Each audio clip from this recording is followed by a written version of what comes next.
Welcome back to another episode of these crazy fools that just keep eating meat and can't stop shouting about it. My name is Tom, and I'm here with a couple of the usual suspects. Hopefully, Emily will be back with us soon. And today we're going to talk about the USDA guidelines. So from, I believe, 2015 till present, we've had a set of nutritional guidelines that all Americans are supposed to be following, and a lot of policy is based on and all that stuff. And we thought, since we're going to be transitioning to a new set of guidelines at the end of the year that'll last for another 5 years, we might as well start talking about this craziness that they've saddled us with so far in the past. And as we all can imagine, they probably spent millions, if not billions of dollars on these documents. I know the current thing is 144 pages. Lots of people chimed in, lots of graphics, and most of it we disagree with. Do we not, gentlemen? Yes. Totally. Absolutely disagree. So shall we jump right into it and take a little peek at this graphic here from the guidelines? Anybody can just type in dietaryguidelines.gov, and you can find this handbook. This is a 2015 to 2020 dietary guidelines. And this right here is the little guidelines chart. So I'm gonna buzz through the first one and take your guys' comments.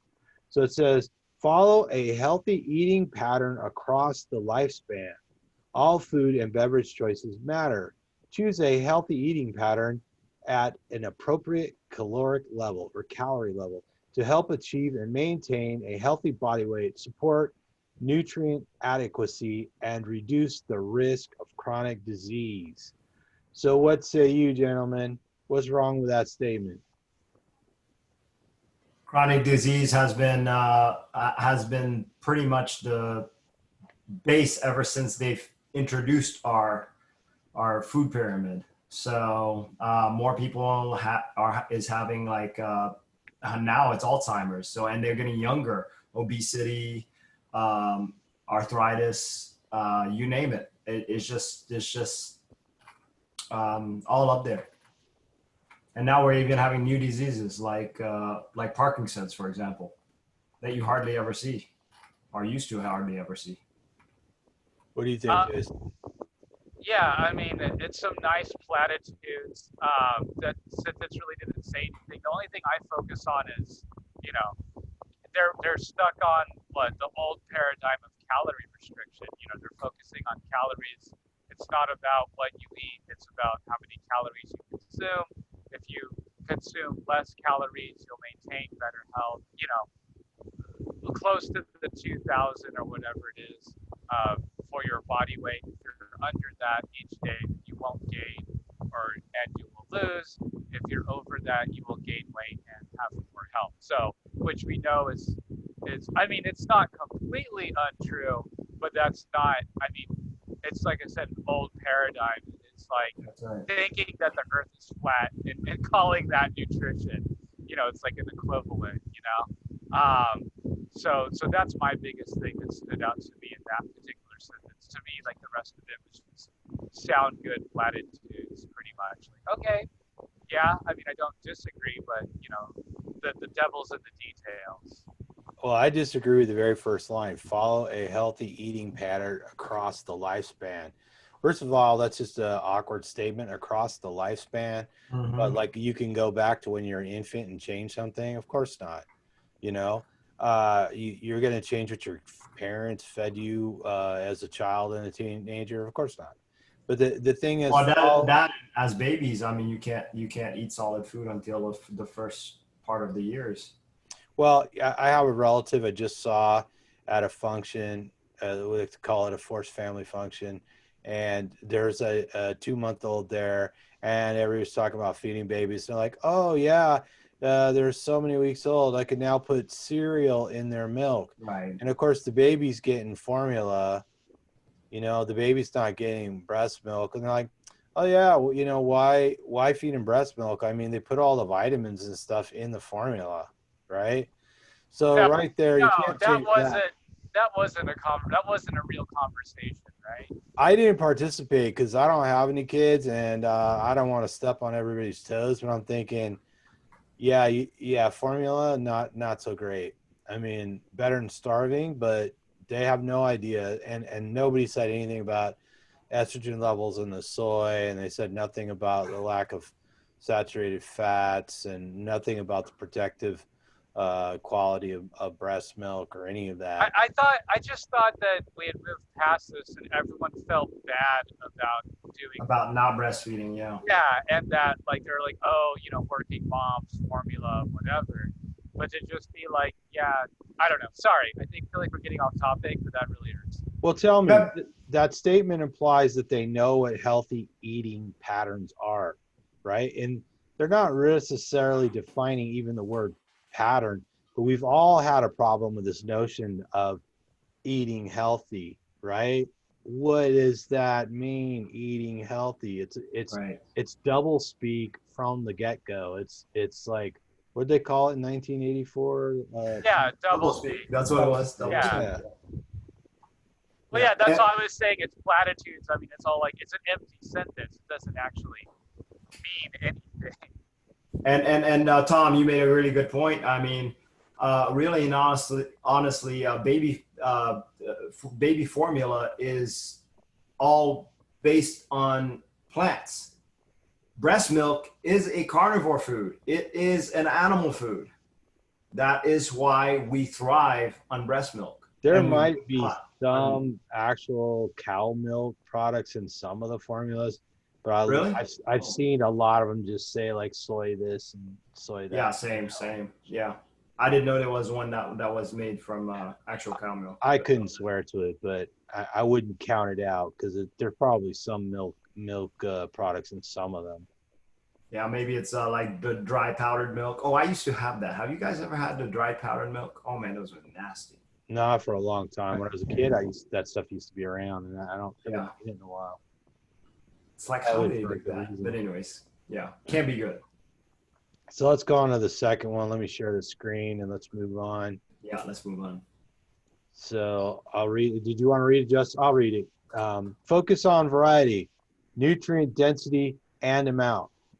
To meet nutrient needs with calorie limits, choose a variety of nutrient-dense foods across and within all food groups in recommended amounts. So what say you, carnivores? Yeah, that one's interesting because I like their aspect. I mean, I like how they use the nutrient dense. We all know what the most nutrient dense food is, and that is red meat. But in their sense, it's not. So now with theirs, as we know, is if you do vegetable and you try to make it nutrient dense, well, you're going to eat a lot more calorie than the density of the food. You're not getting everything like this picture of this ribeye. What say you, Justin? Yeah, I mean, you just have to eat so much. I mean, you're probably still in a calorie deficit. I mean, many people that go vegan lose weight because they're essentially starving themselves. They lose muscle and fat and bone. Yeah. I mean, who can eat 3 pounds of spinach to get your, daily protein? Daily. Mm-hmm. It's completely insane. Or peas or whatever, So, it's just that whole like you say like variety. Well, like why do you need variety? Well, if you can get the nutrient density without variety, then both those statements are mutually exclusive. It doesn't mean that the only way to get nutrient density is through eating variety. And that's just not true. And we prove it with this picture, and we prove it with our diet, Yeah, variety. let me give credit where credit's due. This graphic came from Nutrition with Judy. It was posted by Emily, who may be joining us in a minute. And then Justin was the one who said, we definitely need to include it. And of course, it meshed nicely with number 2 in the chart. But there is nothing more nutritionally dense than meat. So I think that's a big deception that we were all prey to in the past, was like people talk about, spinach is rich in vitamin C or whatever, and some other vegetable or fruit is rich in vitamin C or this or that. But as a whole, those plant-based foods are lacking in other things. There's no magic vegetable or fruit. And so naturally, the only way to compensate for the utter lack of nutritional density in plant-based foods is to eat an enormous variety. And we've all seen these, how a lot of these vegans eat. They eat an enormous amount of food. They generate an enormous amount of trash, and they still have to supplement because they don't eat meat, right? Right. And I Now, just want to point out on that ribeye that was 100 grams, and most of us are eating 3 to 4 times that a meal. So you right. take all those values and you have to actually multiply them by 3 or 4 in one meal, and then you have to multiply that. So we get 8, possibly 8, maybe even 10 times that amount in a day, or more if you're eating 3 steaks like Tom. Yeah, so that's a good point. So for me, like when I'm not working out hard, 2 ribeyes of roughly, they're probably generally about 12 to 14 ounces a piece once you remove the bone, maybe a little less. Right. So this is only 3.5 ounces, or like Justin said, 100 grams. So that's the vitamin levels that are displayed are for only 3.5 ounces. And so if you're eating, a pound and a half, 2 pounds of ribeye, you are getting significantly more than what these labels would indicate. And then if you're eating something that's leaner, you're getting even more because you have more protein and less fat. And a lot of these vitamins are going to be associated with the protein content more so than just the fat content. So yeah. I want to mention one thing. So, nutrient density, I remember when they started talking about nutrient density, and actually that came out of Weston Price first, the actual word nutrient density. And all of a sudden, you start seeing the mainstream start picking up on it. And they started calling nutrient dense like spinach or whatever. And that's what they started considering nutrient dense. So they kind of hijacked the word from the Weston Price. Weston Price was describing meat as nutrient dense, and specifically liver. And if you want to pump up that nutrient density just a little bit more, you can do what Emily does and just eat it raw. And you get a little That's bit right. more kick, a little bit more nutrients. Right. Hey, I'm glad you're back. Hi. Yeah, I didn't really intentionally start eating raw. I didn't force myself to eat raw. It was just my body just started wanting it rare, more and more rare. And then I just liked it so much that I just tried a piece of it when I was cutting it up. I tried a piece of it raw and I loved it. So it was just my body, saying, yes, this is what we want. Right. But it works for me. Well, let's cut to number 3 then. Okay. So number 3, limited calories from added sugar and saturated fats and reduced sodium intake. Consume an eating pattern low in added sugar, saturated fats, and sodium. Cut back on foods and beverages higher in these components to amounts that fit within the healthy eating patterns. Who wants to start chewing on this first? It's interesting how they said sodium intake instead of saying salt. That was very interesting concept there. But I think what they're trying to say is highly processed food, because that contains a lot of sodium in it specifically. Obviously, real food like meats, is not an issue when it comes to, well, it does have sodium in it, but it has everything else that you need in your body. But it's interesting they didn't say salts. Yeah, and I think we'd all agree the added sugar part, Yeah, totally. Added sugar is a real problem. I mean, if we just start with the fact that it rots our teeth, Right. that's something there. And then we've talked about before how like refined carbohydrates or even unrefined starches tend to incur things like streptococcus and what's the other one I'm trying to think of? We were talking about wrecking our teeth, which is usually streptococcus that gives us cavities or dental caries, and also gives us strep throat. It makes you stink. Yeah, well, and also candida, which is a fungus. They can work in conjunction in your mouth to break down these starches and sugars and feed themselves, and then overgrow in your body, right? So that in itself is a problem. And anybody out there who's had cavities or a candida overgrowth, there you go. We do agree with something in this. But the saturated fat thing, I think a lot of people don't realize that like coconut oil and palm oil are probably the richest saturated fats of all. When you eat beef and pork fat, the fat is usually less than 50% saturated fat. So you're actually getting a better ratio of fat, which I think we evolved to eat. So in that, I would say, don't worry about the saturated fat if you're not eating the coconut oil and the palm oil so much. But the sodium intake bothers me because I think we know now very well, it's been studied extensively, that a very small percentage of the population is actually sensitive to sodium. You know, you get a high blood pressure or whatever.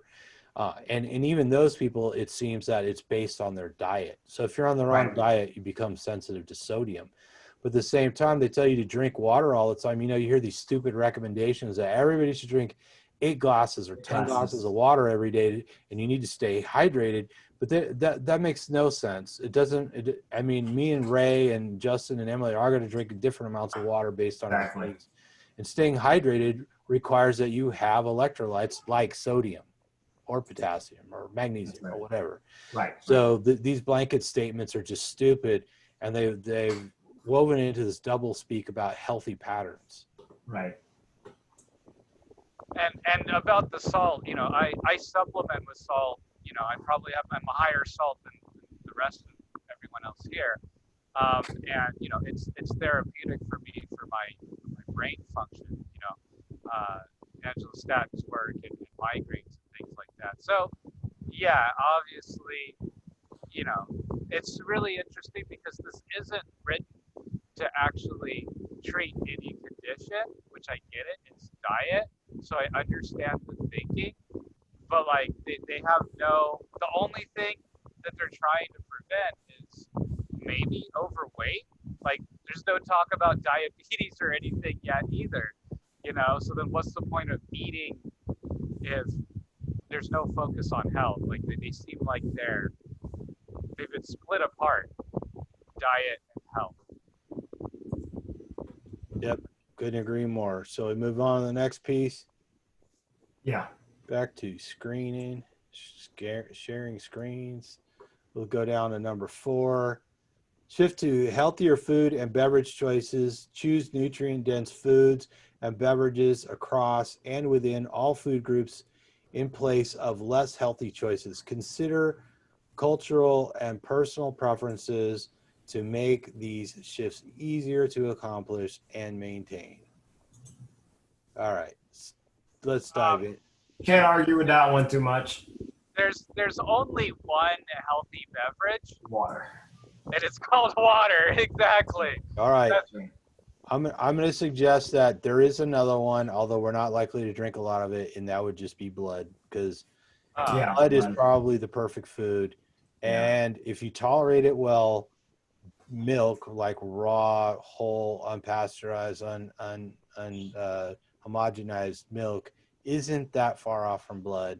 But of course, not everybody tolerates dairy very well. So to me, it's like, what variety of beverages are they talking about? You know. Well, I think we can all kind of condemn soda with a bunch of sugar in it, right? I think that's what they're trying to say. So I wonder. It's saying, but if we go back to it, it says nutrient-dense food and beverages have a variety of nutrient-dense food and beverages. The most nutrient-dense beverage is milk, okay? Or blood, yes.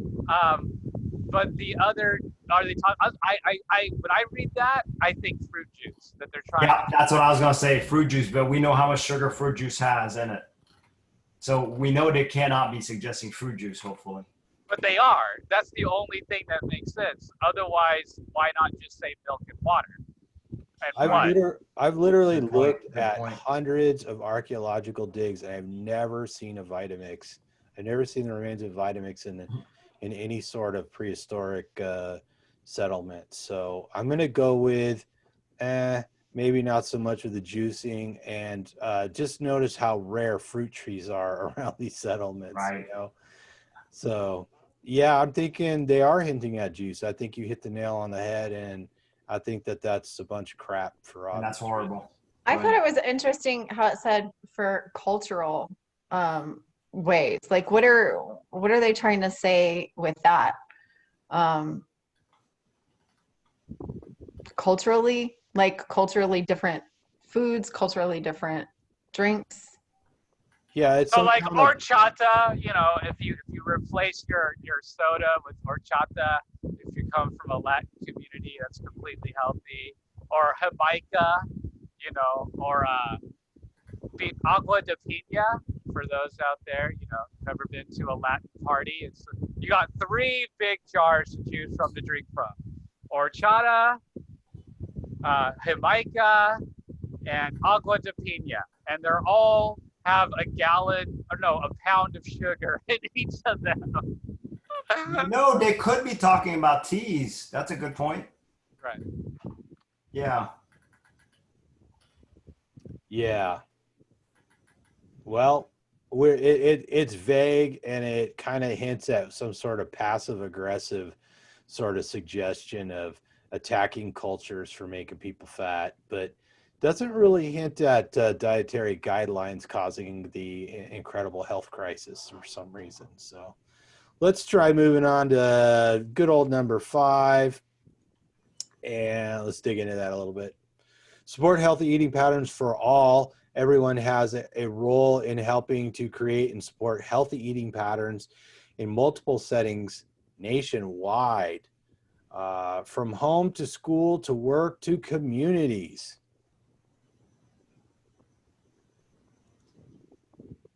So food indoctrination. Yeah, it's kind of a whole lot of nothing, right? It's even more vague than number 4. This is your tax dollars at work, people. Wait. I guess the lunch lady, being responsible when you get your pizza, because every third Wednesday is pizza day at the school. Well, it used to be when we were allowed to actually go to school. We got our healthy Papa John's every Wednesday. Right. That was the best, and then they classified pizza as a fruit, so it's healthy. Vegetable as a vegetable. Because it's got tomato sauce in it. So they consider that a vegetable, which is tomato is confusing. actually a fruit. I know. Yeah, it's very confusing. It's classified as vegetable because it's got fruit sauce on it. What? Right. Which is hilarious. And I'd like to refer everybody back to my video about 5 reasons why pizza is poison. All right. So yeah, and if you guys got any, I don't know if you saw my chat post, but if you guys have any more pages you want to share, queue them up now.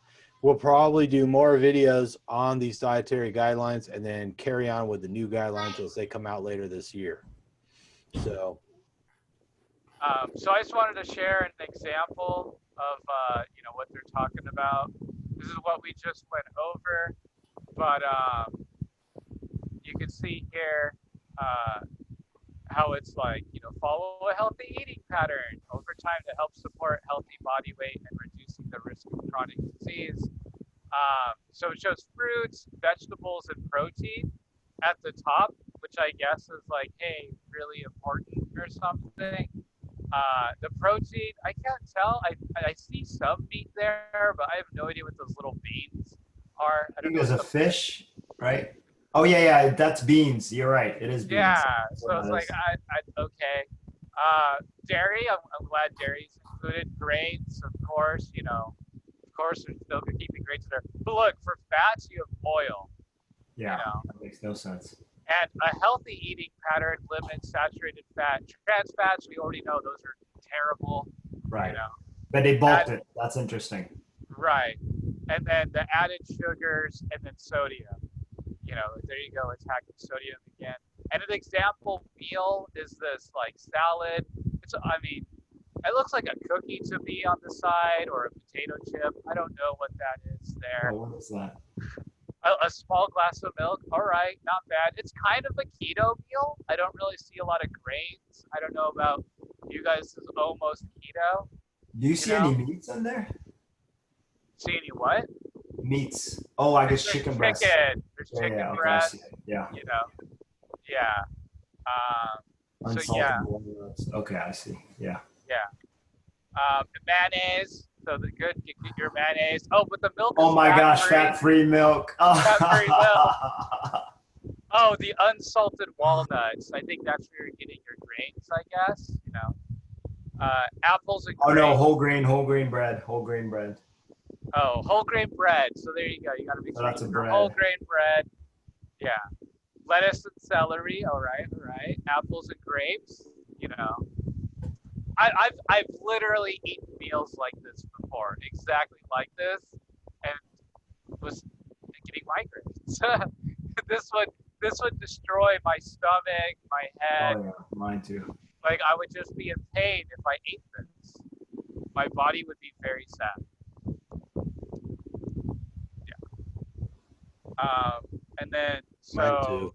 Wait. I want to make a comment on that top part. So it's interesting how I said follow a healthy eating pattern over time to help support a healthy body weight and reduce the risk of chronic disease. Did you guys notice that?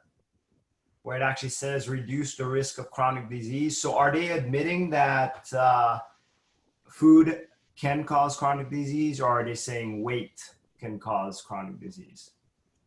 I think they're clearly indicating that food can. Yeah, that's what I thought, which I totally agree. I agree too. Yeah, that's how I got my chronic disease, by following their food plate. Likewise.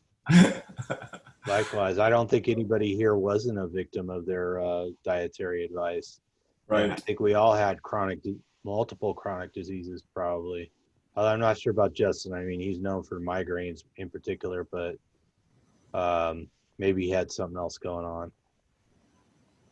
Yeah, I guess that's not really chronic. That is chronic, right? Yeah, Migraine? but I mean, I was saying multiple. I know he had migraines, but I'm not sure if he suffered from something else.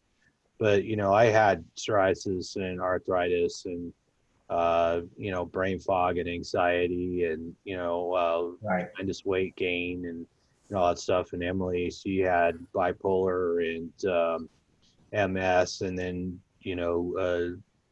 Raymond, you had your I don't know exactly, what did you call your GI issue? Did you have a name for it? It was diverticulitis. Diverticulitis. Okay. Yeah.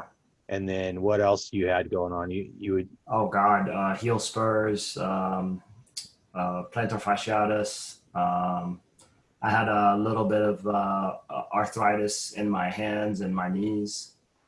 High blood pressure. High blood pressure. Thank you. Yeah, you're a fucking basket. So many things. You're a Yeah, I'm a basket case. Yeah. Sorry. So, yeah, no, that's right. Yeah, and I mean, I had mental health issues, depression, anxiety. Like, I had what felt like damn near fibromyalgia, just random pains, chronic fatigue, adrenal fatigue, which I guess is like a fake thing now or whatever. But anyway, yeah, no, I had a whole basket of crap that was, I mean, I was barely. How do you 20, get adrenal 21. fatigue and not abuse coffee, young man? I abused tea, oolong tea and green tea. That's what I abused. Yeah, green tea could be hard on the kidneys too. It's a good way to get those oxalates in. Yeah, exactly. Ray, did you want to share a page real quick? Yeah. Well, I wanted to share one more. Oh, okay. Go ahead. Well, if Ray's ready, let Ray go, and then you can go next, Justin. But it's related to the one I just shared. Yeah, go ahead. That's fine. All right. You go right ahead, buddy. Order people. So yeah, examples of saturated fat, and the sodium. So added sugars, you have the soda and a muffin. Hey, we agree. But if you look at all these foods, you got a burger there with the sundae, I guess. Which I mean, where were these pictures? When was that meal made like 1953. I don't think I've been to a burger place that had a Sunday like that. Wait. I can defend that one because when I was a kid, we used to go to Coco's, I don't know, every couple of weeks or so. And I would get a hamburger and they had something called a schooner Sunday. And it came in a glass like that. I don't remember the little, I don't know, breadsticks or whatever those things are, but it was a lot like that. It was like chocolate sauce on ice cream with the whipped cream in a glass like that, almost like some kind of like giant wine glass or something. So you don't have to go back to the 50s. You can probably still go to Coco's today and get the schooner Sunday with your hamburger. Okay, Tom, you proved me wrong. And then, the pizza and the sandwich, I feel like we know a pretty easy diet to follow that helps you avoid all these foods. What do you guys think? I mean, I don't know. Yeah, right. I mean, I think all of us, we don't have any added sugars, saturated fats. I mean, not really. That's more in like processed food. The sodium. I mean, I get the sodium. We completely disagree in the first place, but none of us are having pizzas or any sandwiches that look like this. I mean, over a year, I haven't had any of these things. I just got a picture, one of those reminders on Facebook. It's me in a dress shirt that had outgrown me somehow, and it was 3 years ago that I posted that picture. So that's how long I've been eating this way, and there's still no looking back. Just I wasn't carnivore in the very beginning. I was keto, but I'm coming up not too far from You're close to 3 years. Yep. Close to 3 years solid of just eating meat. And like I was saying the other day, when I think back, I'm like, I'm not even sure how many, more than 1,000 steaks in a row. And I'm still not tired of eating steak. Oh, you bet. Yeah. And then this last part, so reducing typical food and beverage choices with more nutrient-dense options. These two meals look the same to me. What's Identical. different? Identical. Yeah, it looks I like know, the only it thing does. is that they had it chopped up more in meal A, and it's more whole in meal B. I mean, But it looks like the it's the same thing out of a can. Like, is that? I don't see any meat. I don't see there's a little more veggie, but there's green and like yellow in meal A as well. I legitimately don't. These are the same. It's that meme where it's like, tell us the difference between these two images, and it's like they're the same. Like, where's the replacement there? Am I wrong? Right.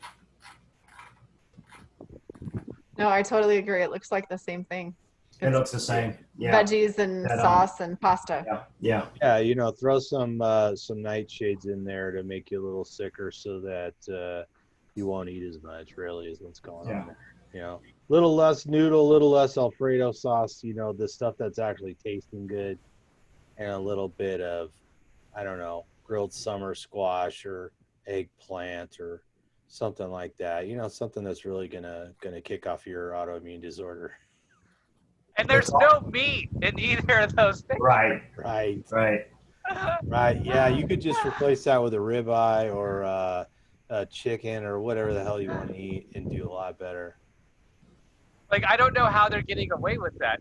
Like, it blows my mind. Sorry, maybe I'm harping on it too much, but to me, those are the same exact meal. I mean, it's not even a whole wheat pasta. It's the same pasta. It's crazy. It looked like one was made with, rice or no, the Easy Mac. It's just one's Easy Mac, and the other is like, they actually took the 7 minutes to cook the pasta. Like, it's the same thing. Crazy. Yes. All right, Ray, you want to share your graphic there? All right. Set up some targets so we can shoot. So let's talk about, can you guys see it? Yeah, it popped up. So this I thought was interesting. Sorry, I changed it. I was going to talk about fats, but this is interesting. So it talks about the physical activity related to health conditions in the United States. So apparently they're blaming it on physical activity.